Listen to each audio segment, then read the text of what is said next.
ètò lètò Akagbadun ẹ pàdé ọmọ yín Alasoye ní ọjọ́ Monday ọjọ́ Ajé díndéndé aago 8 alẹ́ dago 8 àbọ̀ Akagbadun.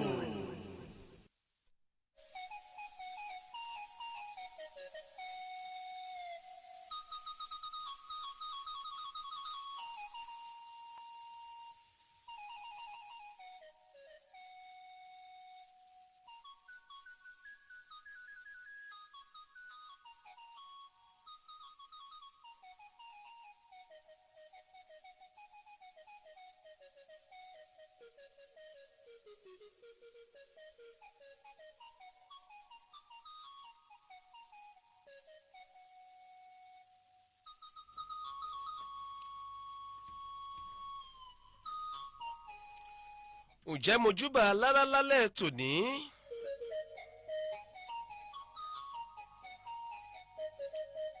Mo ṣe bá jèrò lálẹ́ òní o.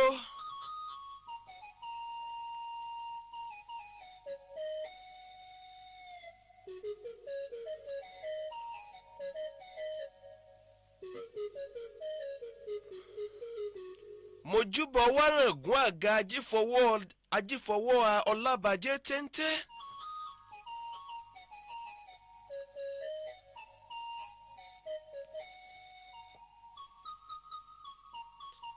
Ìbàrẹ̀ lónìí Elédùmarè ọba wa o.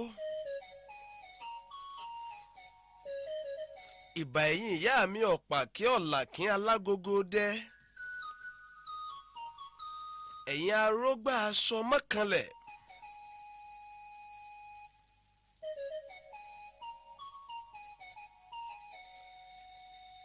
Ìbà àwọn tó ti pèdè kí n tó máa pèdè ìbà wọn pètèpèdè káàkiri àgbáláyé.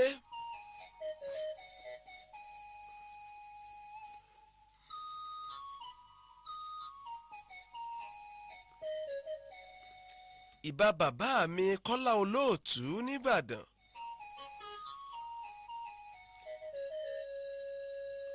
Ìbà bàbá mi pèdèpèdè àgbà Gbóyèga Làwá nílùú Ìbàdàn.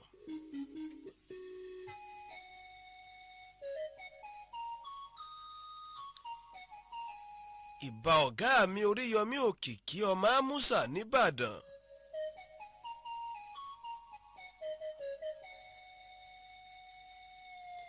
Ìbà Síkírù Àyìndé ọmọ Adékọ́lá Àlùjó.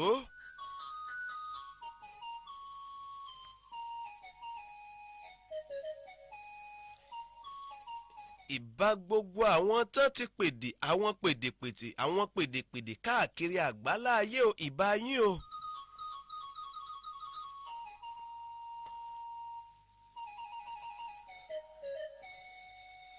Mojúbà alára mo ṣèbà jèrò mo ṣèbọ wárangún àga.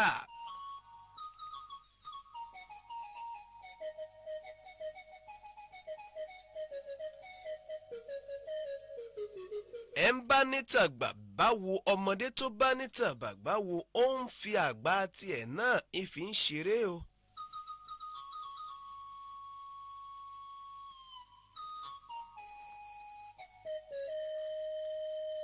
Mojúbà gbogbo ẹ̀yin olólùfẹ́ ètò Akagbadun, gbogbo ẹ̀yin olólùfẹ́ ìkànnì Àlùjó.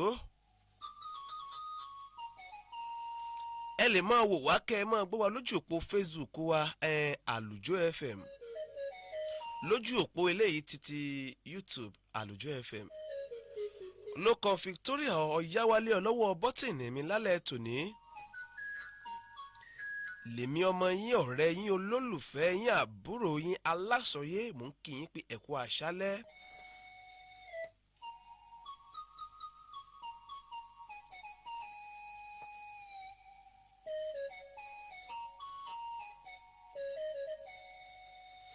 Ìran gún ni kó jẹbọ ìran àkàlàmàgbò tí wọ́n ní ká jòkó èèyàn.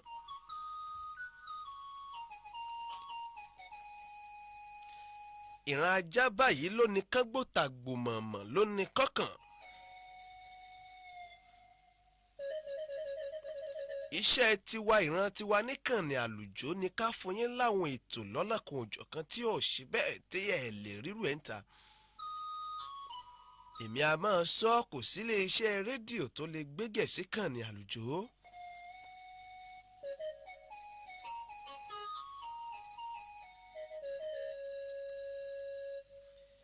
ẹ káàbọ̀ sórí àkọ́tún ètò àkàgbádùn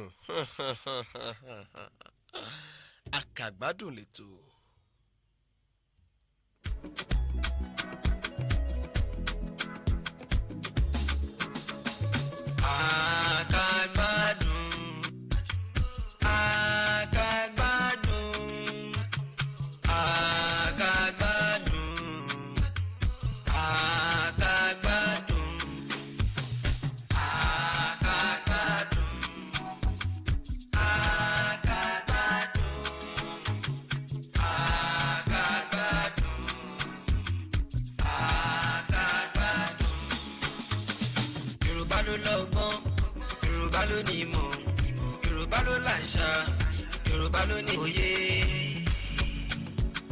ǹjẹ́ ẹ rántí ibi abátà Àkàgbádùn dé níjẹ́ ẹjọ́? bàbá alágbe kan là ń sọ̀tàn rẹ̀ bọ̀ lórí ètò yìí tá ń ka ìtàn Àkàgbádùn. inú ìwé onítàn òréré láyé náà láwa. arábìnrin Dámilọ́lá Ọ̀yáwálé ló ṣe bẹ́ẹ̀ ló fún bàbá yìí ní ìwé pélébé kan tí ó júwe ibì kan. mo sọ pé bàbá yìí gbéra ó di Ifẹ̀ ó di ibi ìpèjúwe léyìí tó wà nínú ìwé yìí. ibi tí bàbá yìí ti ń lọ la sọ̀tàn dé níjẹ́ ẹjọ́ o. àmọ́ kó tó di pàtẹ́ wájú lórí ètò Àkàgbádùn ẹ jẹ́ ń dẹ́ka polówó ọjà wa náà. Fuminik Integrated Service. We are always at your service. Fuminik Integrated Service. We are always at your service. Fuminik Integrated Service is the #1 in Nigeria. Our services are comfortable, reliable, and enjoyable. We are always there for you whenever you are in need of dispatch bag delivery, bills payment service, international courier, general logistics service, POS service, and also terminal purchase. You can call or DM on WhatsApp on this number 081-3589-4703. Fuminik Integrated Service is the best for you. Fuminik Integrated Service. We are always at your service. Fuminik Integrated Service. We are always at your service.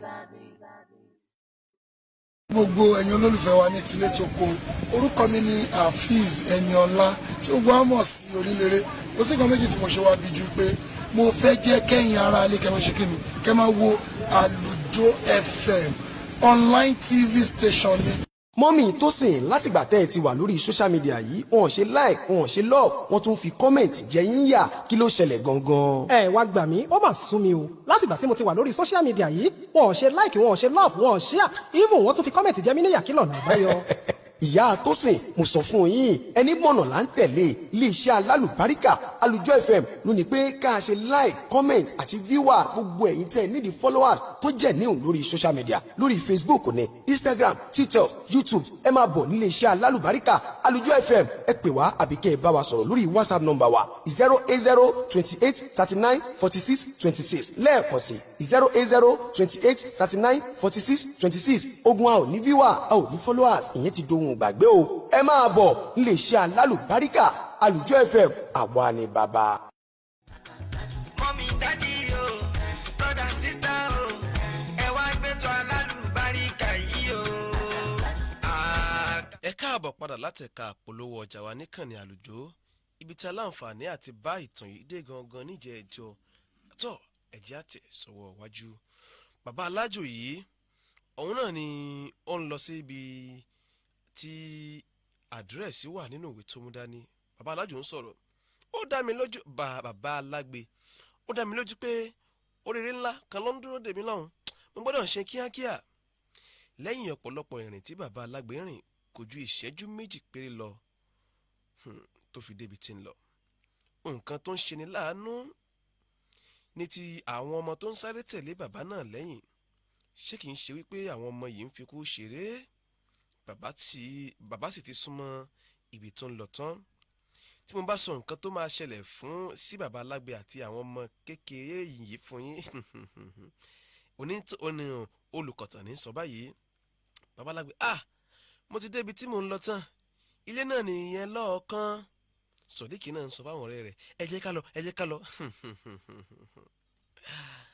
Pẹ̀lú bí ìrìn àjò náà ṣe jìnnà tó, bàbá Alágbe gbìyànjú títí ó rin ìrìn náà dé ìparí pẹ̀lú àwọn ọmọ aláìgbẹ̀kọ́ tí ó ń sáré tẹ̀lé lẹ́yìn. Ṣùgbọ́n ibi náà kò sí bí ó ti ṣe yẹ. Gbogbo agbègbè náà ló ṣókùnkùn tí gbogbo àyíká náà sì dúdú. Àwọ̀ sánmọ̀ bo ojú ọ̀run, ó bo ojú ọ̀run, kò sí olùgbé kankan níbẹ̀. Gbogbo àyíká náà sì wà ní ìpalọ́lọ́ bíi ibojì òkú. Bí agbègbè náà ṣe ń bani lẹ́rù tó, bàbá Alágbe kò padà sẹ́yìn o. Ó pa ọkàn pọ̀ sójú kan, ó sì pinnu láti wọnú ilé. Ó wọnú ilé náà pẹ̀lú àwọn mẹ́tẹ̀ẹ̀ta láì ṣiyèméjì. Bàbá Alágbe ní í ṣe báyìí sọ̀rọ̀. Kí ló dé tí gbogbo bí yìí ṣókùnkùn báyìí? Kò burú, máa kọ́kọ́ wọ inú ilé náà, máa wo ohun tí yóò ṣẹlẹ̀. Pẹ̀lú bí gbogbo inú yàrá náà ṣe ṣókùnkùn tó, bàbá Alágbe yìí dúró pẹ̀lú ìgboyà láìṣojo. Kò sì sí àfihàn kankan nínú ìwà àti ìṣesí rẹ̀ pé ó ń bẹ̀rù tàbí kò ní ìfọ̀kànbalẹ̀. Lẹ́yìn ìgbà tí ó wọnú yàrá náà tán, kò rí nǹkan kan nínú yàrá náà o. Yàrá náà dàbí yàrá tí wọ́n kọ́ sílẹ̀ láti bí ọ̀pọ̀lọpọ̀ ọdún sẹ́yìn. Ṣùgbọ́n nígbà tó ti jẹ́ wípé ibi tí ìwé amọ̀nà tọ́ka sí nìyẹn, a ó bẹ̀rẹ̀ sí ní máa retí àwọn ohun ìjìnlẹ̀ tí ó farapamọ́ lẹ́yìn ìrìn yìí àti ìdí pàtàkì tí wọ́n fi fún un níwèé. Bàbá Alágbe sọ wípé èrò kan wá sọ́kàn wọn. Wọ́n ní tí ọmọdé bá débi ẹ̀rù á bà á. Àlàbí tó jẹ́ wípé òun ló ń fún àwọn tó kù rẹ̀ nígboyà, ó ń bẹ̀rù láti tẹ̀lé bàbá Alágbe wọnú yàrá náà. Ìwọ ló ní ká tẹ̀lé bàbá Alágbe wá síbí, ọwọ́ ń kàn láti wọ nǹkan tí bàbá Alágbe ń ṣe nínú ilé ọ̀hún. Ìwọ ni kó kọ́kọ́ wọlé, ìwọ ló máa wo nǹkan tí ó ń ṣẹlẹ̀ nínú ilé náà kí o padà wá sọ fún wa kí àwa náà tó lè tẹ̀lé rẹ wọlé. Ìkan náà ọmọ tí Sodiq tó tẹ̀lé Sodiq àyùn Àlàbí òun ni ó ń sọ báyìí. Ẹ̀rù ń ba àwọn ọmọ náà gidigidi láti wọlé nítorí pé inú ilé náà ṣókùnkùn púpọ̀. Lẹ́yìn ìṣẹ́jú díẹ̀ tí bàbá Alágbe wọnú ilé náà tán, ìmọ́lẹ̀ àjèjì kan tàn lójijì. Ó bẹ̀rẹ̀ sí ní gbọ́ ohùn ẹ̀rù kan látinú ìmọ́lẹ̀ náà o. Ohùn àjòjì náà pàṣẹ fún kí ó mú díẹ̀ nínú àwọn ẹrù rẹ̀ kó fi dáná. Ó ní kó fi dáná kékeré kan sínú ilé náà. Pẹ̀lú bí bàbá Alágbe ṣe ní ìgboyà tó, ẹ̀rù bà á gidigidi nítorí ohùn àjòjì tí ó gbọ́ kò jọ ohùn ènìyàn. Ó sì tún fẹ́ fi díẹ̀ jọ ohùn ènìyàn, ṣùgbọ́n ó yàtọ̀ sí ohùn àlùjànnú.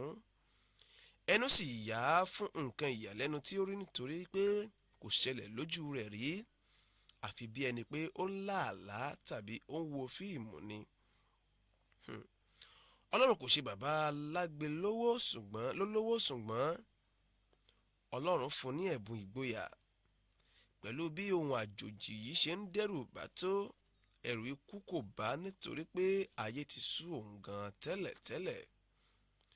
Nǹkan tó ń dùn ún lọ́kàn ni wípé kó sáà ti rówó díẹ̀ gbà tí yóò máa fi jẹun nítorí ebi ti fẹ́ pa kú. Ṣùgbọ́n ohun tó ṣẹlẹ̀ yìí kò fẹ́ yé bàbá Alágbe mọ́ o. Nǹkan tí òun rò lọ́kàn rẹ̀ tẹ́lẹ̀ ni wípé tí òun bá débi ìwé amọ̀nà júwe fún un, wọ́n ó gbé owó wá pàdé òun ni. Èwo tún ni ohun àjòjì tó ń dẹ́rù ba bàbá alágbe? Níbo ni òun náà ti wá? Àti wípé kí ni tí ó máa ṣẹlẹ̀ lẹ́yìn ìgbà tí bàbá alágbe dáná tán? Káàbọ̀ sínú ilé àwọn àgbà. Dìde kí o dá iná kékeré kan sílẹ̀. Kí lẹ wí? Ta ló ń sọ̀rọ̀? Ó dáa, mo ti gbọ́, má ṣe ń tẹ́ ẹ ṣọ́. Bí ọ̀rọ̀ ń ti ṣe lọ nìyẹn. Bàbá alágbe ṣe gẹ́gẹ́ bí ohun àjòjì náà ṣe sọ fún un. Ó mú díẹ̀ nínú ẹrù rẹ̀, ó sì fi iná sí i.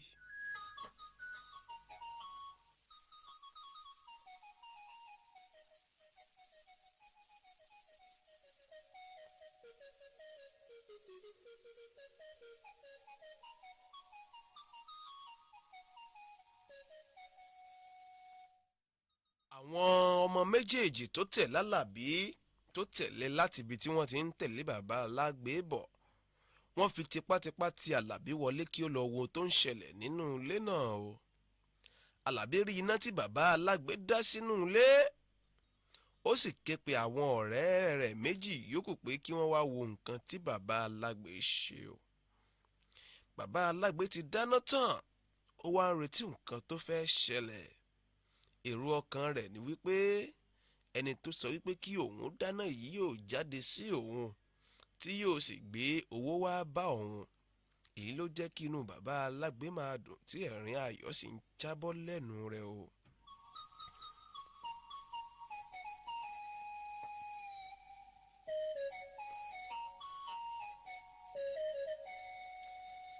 Bàbá alágbe ò tiẹ̀ rò lọ́kàn ara rẹ̀ bóyá aburú máa ṣẹlẹ̀ sí òun. Ó jókòó pẹ̀lú ìgboyà, kò sì ṣe iyèméjì o.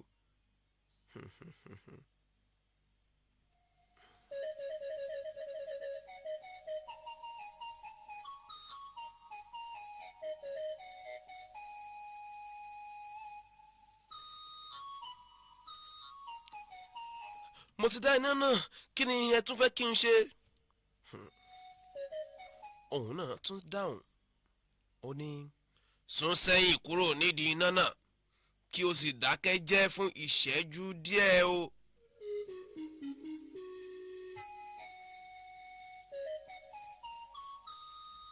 Lẹ́yìn ìṣẹ́jú díẹ̀ tí bàbá alágbe sún sẹ́yìn kúrò nídìí iná náà, lójijì ni wúrà, ìyún góòlù, ó bẹ̀rẹ̀ sí ní jábọ́ láti òkè wá.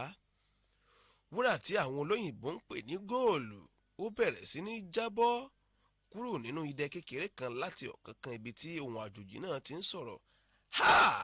Kàyéfì!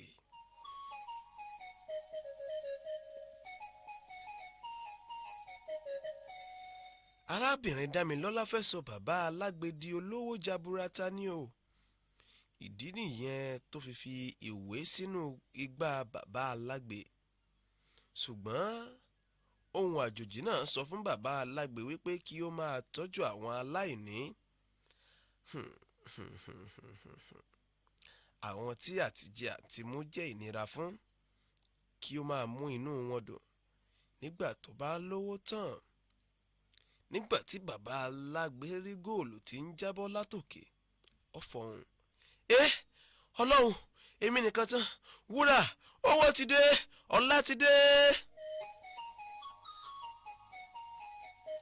Òun náà dáhùn, ó ní bẹ́ẹ̀ ni, ṣùgbọ́n tọ́jú àwọn aláìní. Bàbá alágbe náà fọhùn. Ìyẹn ti di dandan, owó ti dé, owó rèé, ọlá rèé, owó rèé.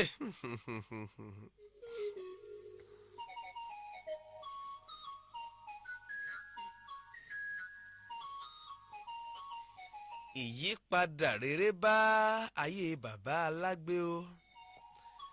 Àmọ́ ẹ jẹ́ ń lọ sẹ́ka àpolówó ọjà wa náà nígbà ń bá dé. Akagbadun ó ń tẹ̀ sọ́wọ́ wájú. Fuminique integrated service. We are always at your service. Fuminique integrated service. We are always at your service. Fuminik Integrated Service is the #1 in Nigeria. Our services are comfortable, reliable, and enjoyable. We are always there for you whenever you are in need of dispatch bag delivery, bills payment service, international courier, general logistics service, POS service, and also terminal purchase. You can call or DM on WhatsApp on this number 081-3589-4703. Fuminik Integrated Service is the best for you. Fuminik Integrated Service. We are always at your service. Fuminik Integrated Service. We are always at your service.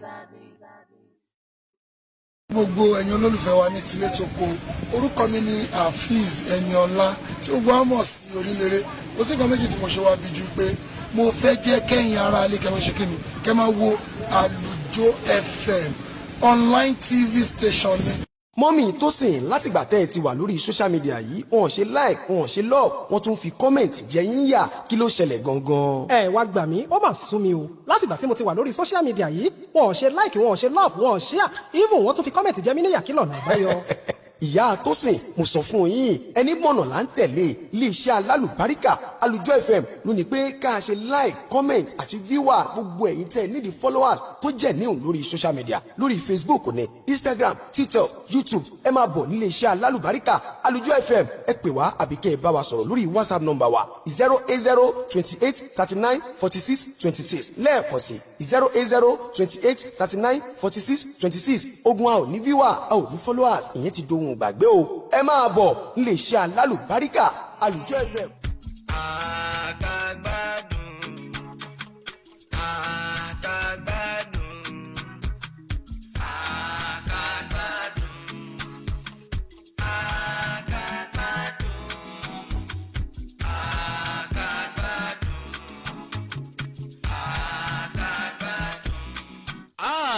Bàbá Alágbe dolówó ìyípadà rere bá ayé bàbá Alágbe o tó àrífọ́nrán tí bàbá Alágbe ṣe bẹ́ẹ̀ ń lọ sílé ìfowópamọ́ ó fẹ́ lọ fi díẹ̀ nínú àwọn owó tó ní pamọ́ sílé ìfowópamọ́ o ọjọ́ ajé ó kàn fẹ́ lọ ṣègára ní bàbá Alágbe fẹ́ lọ ṣègára sí gìtìmáànù ilé ìfowópamọ́ tó ti ṣubú lọ́jọ́ sí.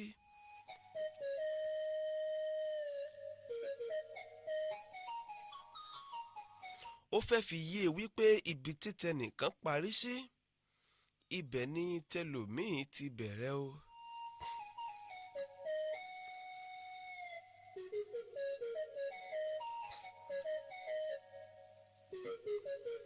lẹ́sẹ̀kẹsẹ̀ tí bàbá Alágbe wọlé ìfowópamọ́ pẹ̀lú gbogbo bí ojú rẹ̀ ṣe ń dán bí ojú ọmọ tuntun àwọn òṣìṣẹ́ ilé ìfowópamọ́ bẹ̀rẹ̀ sí ní bá sọ̀rọ̀ pẹ̀lú àpọ́nlé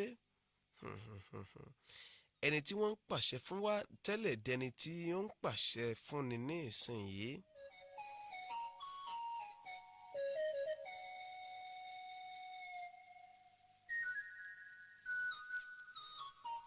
lọ ṣílẹ̀kùn VIP fún mi jàre. ẹ káàárọ̀ sà ó dáa mo ti ń lọ sà. bàbá Alágbe wá di ẹni tí olùṣọ́ ilé ìfowópamọ́ ń lo sàá fún.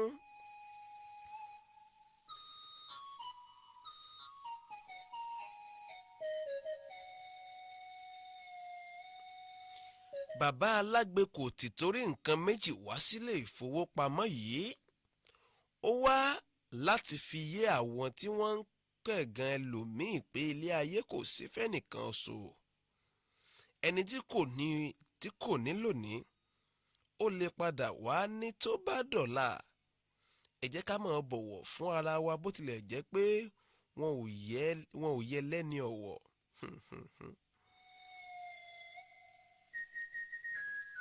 ẹni tó kórìíra bàbá Alágbe lọ́jọ́sí tó tì ṣubú síta ó wá dẹni tí ń padà ṣílẹ̀kùn VIP fún bàbá Alágbe kò tún sí fún lásán ó ń ṣì fún un pẹ̀lú ìtẹríba.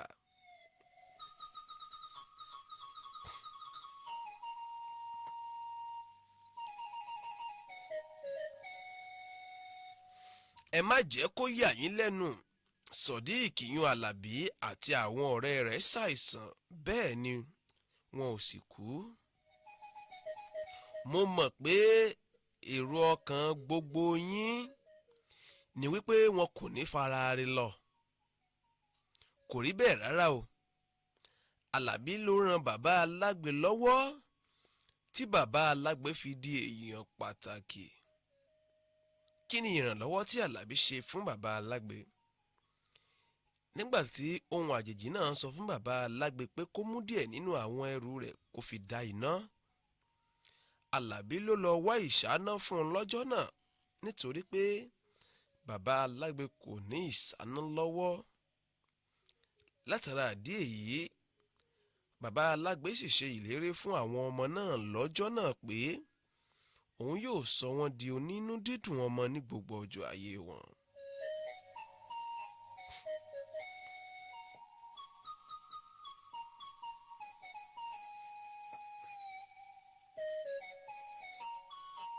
Bàbá Alágbe di ẹni tí ó kó ìgara wọ̀ bí ẹ̀wù. Ojú ọ̀nà ló páàkì sí yìí nínú fọ́nrán kan. Àwọn èèyàn ń sọ̀rọ̀, bàbá ẹ gbé ọkọ̀ ayọ́kẹ́lẹ́ yín kúrò lọ́nà náà. Ẹnìkan náà sọ̀rọ̀, àlàyé sójú sọ́nà ni ṣé bẹ́ẹ̀ rẹ̀ kó páàkì ọkọ̀ sí ni. Bàbá Alágbe ò tiẹ̀ dáhùn. Ó dàbọ̀ ẹ̀yin ọmọ, mo máa rán awakọ̀ mi wá gbé yín nírọ̀lẹ́. Ẹ ṣé sà. Àwọn ọmọ náà fi bẹ́ẹ̀ fọ́n o.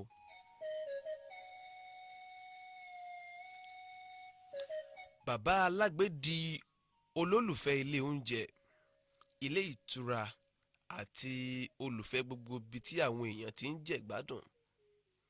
Ó ń kó Alábí àti àwọn ọ̀rẹ́ rẹ̀ káàkiri tí ó sì ń fún wọn ní gbogbo tó bá wù wọ́n. Bàbá Alágbe ń ya gbogbo àwọn èèyàn lẹ́nu nígbà tí ó bá lọ síbi tí àwọn èèyàn ti ń jẹ gbádùn.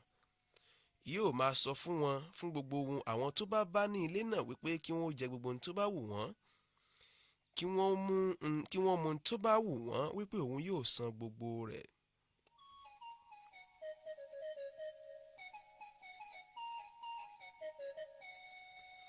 Ẹ jẹun ẹ mu nǹkan tó bá wù yín. Àwọn èèyàn náà mọ̀ sọ̀rọ̀. Èèyàn gidi ni bàbá yìí o, oúnjẹ yín rèé sà, ẹ ṣé ẹ kú tọ́jú wa.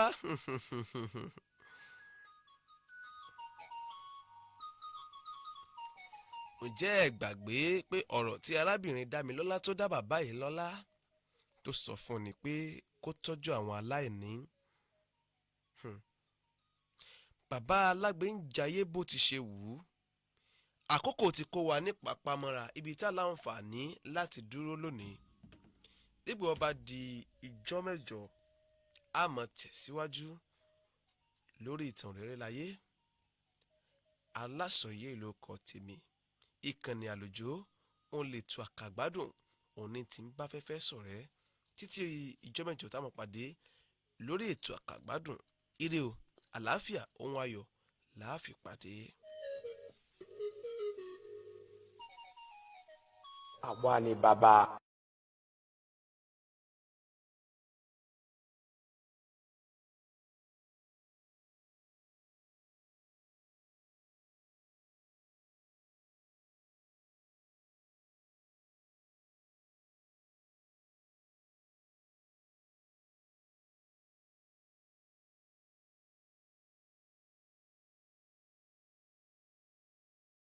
Fuminique integrated service. We are always at your service. Fuminique integrated service.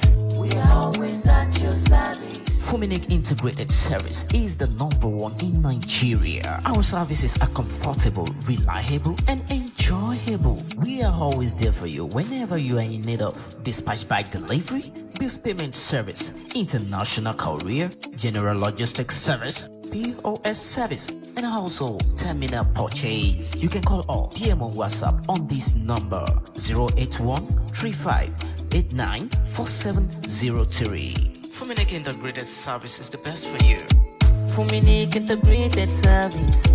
We are always at your service. Fuminique integrated service. We are always at your service. gbogbo ẹ̀yin olólùfẹ́ wa ní tilé tó kó orúkọ mi ní Hafiz Eniola tí gbogbo wa mọ̀ sí Oníléré. Kò sí nǹkan méjì tí mo ṣe wá bí ju pé mo fẹ́ jẹ́ kẹ́yìn ara ilé kẹ́ máa ṣe kíni kẹ́ máa wo Alujo FM online TV station ni. mọ́mì Tósìn látìgbà tẹ́ ẹ ti wà lórí social media yìí wọn ò ṣe like wọn ò ṣe love wọn tún fi comment jẹ yín yà kí ló ṣẹlẹ̀ gangan. ẹ wá gbà mí ó mà sún mi o látìgbà tí mo ti wà lórí social media yìí wọn ò ṣe like wọn ò ṣe love wọn ò share even wọn tún fi comment jẹ mí níyà kí lọ́nà àbáyọ. ìyá Tósìn mo sọ fún yín ẹni mọ̀nà là ń tẹ̀lé iléeṣẹ́ alálùbáríkà Alujo FM ló ní pé ká ṣe like comment àti viewer gbogbo ẹ̀yin tẹ́ nídìí followers tó jẹ́ níhùn lórí social media lórí Facebook ní Instagram TikTok YouTube ẹ máa bọ̀ nílé iṣẹ́ alálùbáríkà Alujo FM ẹ pè wá àbí kẹ́ ẹ bá wa sọ̀rọ̀ lórí WhatsApp number wa 08028394626 lẹ́ẹ̀kan sí 08028394626 ogun a ò ní viewer a ò ní followers ìyẹn ti dohun gbàgbé o ẹ máa bọ̀ nílé iṣẹ́ alálùbáríkà Alujo FM àwa ni bàbá.